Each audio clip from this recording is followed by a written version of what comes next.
لفظ کی اقسام۔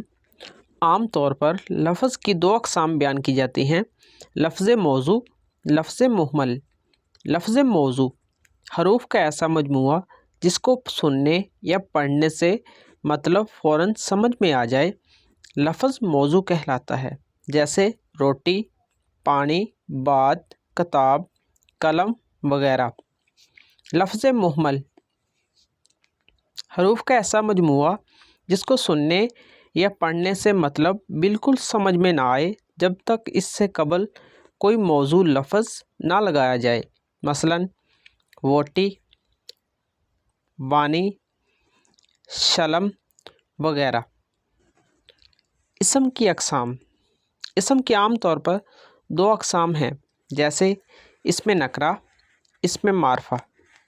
اسم نکرہ کسی بھی عام شخص، عام جگہ یا عام چیز کے نام کو اسم نکرہ کہتے ہیں، جیسے مسجد، قلم وغیرہ۔